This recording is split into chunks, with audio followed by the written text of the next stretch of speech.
Welcome to Basic Brewing Video. I'm James Spencer. I'm Steve Wilkes. We're going to talk about Bock. Bock beer. Isn't that beautiful? It's lovely. It's a lovely beer. I brewed this beer because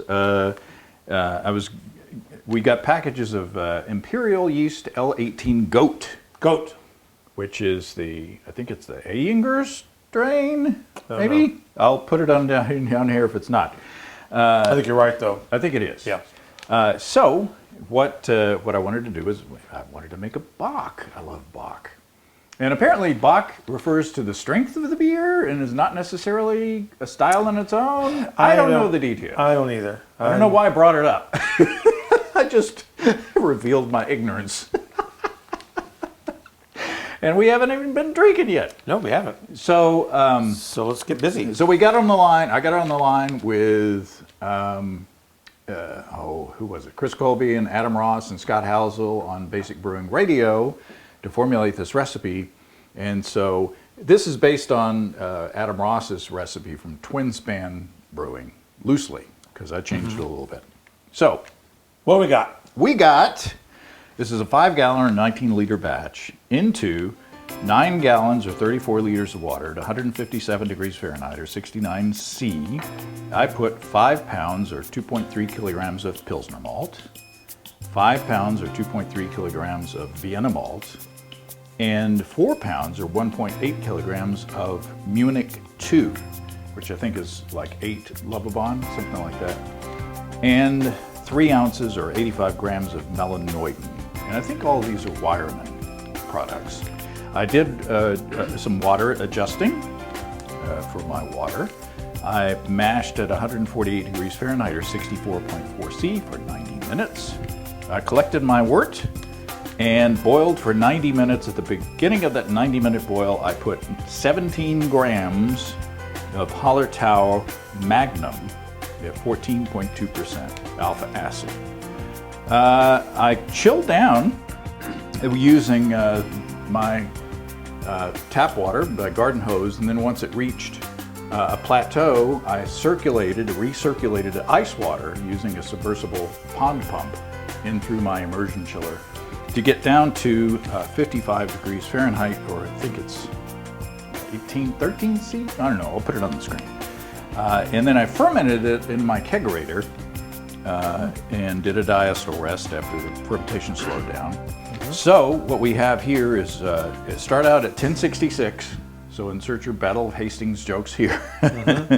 Started at 1066, found gravity 1011 for an ABV of 7.2%.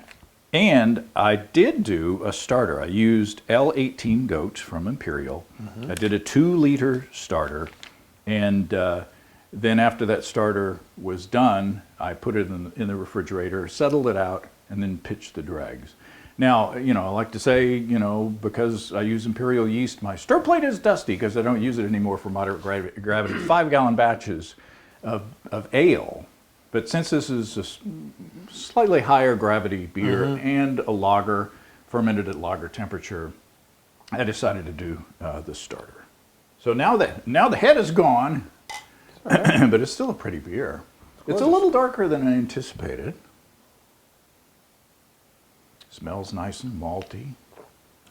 Oh boy, that's really good. That's outstanding.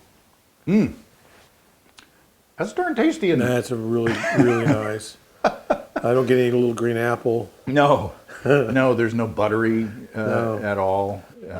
No butterscotch.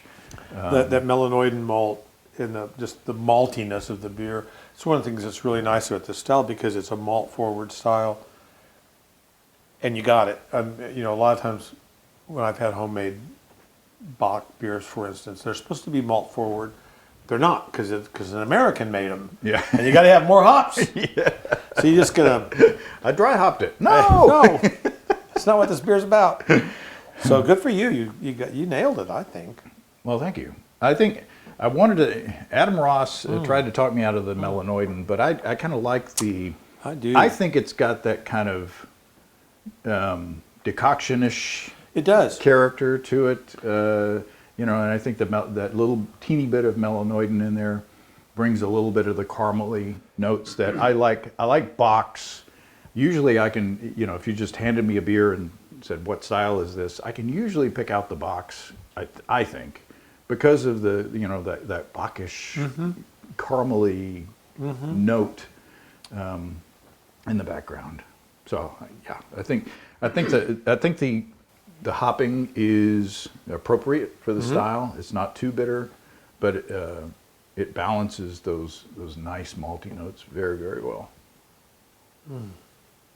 Well, it really does. Well, that's a warmer. It's almost, to me, it's hard to talk about a style like this with any detail, because it is what it is, and if it's done right, it's like, yep, it's good. Like you said, you nailed it. It's good. Whereas if there were any flaws, you'd spend half an hour talking about what you don't like about it. Yeah. It's got good lacing on the bubbles.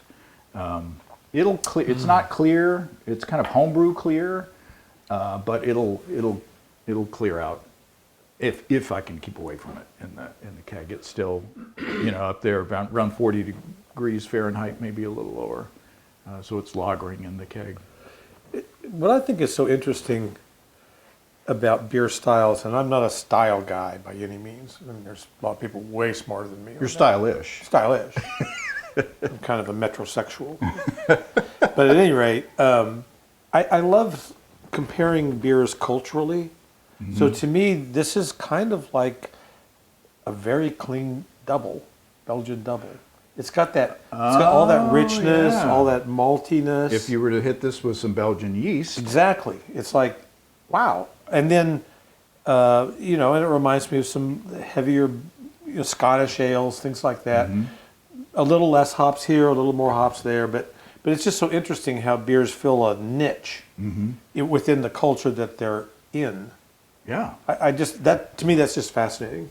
Yeah, that's a good way to think about it. I mean, obviously, you'd have sugar in it if it were a Belgian double, but I get it. The flavor of the malt, the carameliness, it does bring you. It does tickle the same taste buds, probably, as a double, and I could definitely see this as like a Scottish ale light. Yeah. Because it's very similar. The malt character is very similar to like Scottish ales that I've had and brewed in the past. Yeah, that's a good point. So a little bit like a kind of wee heavy. It's a wee light heavy. It's a wee light heavy. A light wee heavy. Well, anyway, that's a great beer. So this went from the kettle to the keg in like 9 days. So that's good job. The L18 goat from Imperial it did the job. I don't even know if I needed to make a starter. Yeah. Because the starter was done overnight. It was just like you could tell it was. What'd you make it with? The starter. Those cans, the proper stuff. Yeah. I think was it called proper stuff? The can stuff, which makes it really easy to make a starter. And with distilled water, and I did dust off the stir plate. So there you have it. There you have it. First of 3 things that we'll sample today. That's right. So look forward to seeing these shirts in the next 2 shows. It's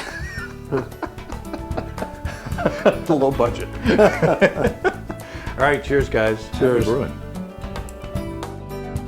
Come and visit us online at basicbrewing.com. You can find archive lists of our audio and video podcasts on homebrewing. You can also find our DVDs and our brewer's logbook, where you can track and log up to 50 batches of beer. That's dang tasty. That's really tasty. Those little caramel notes hit just right, and it's not too caramelly. No, but it's caramelly enough. I mean, it's just, yeah.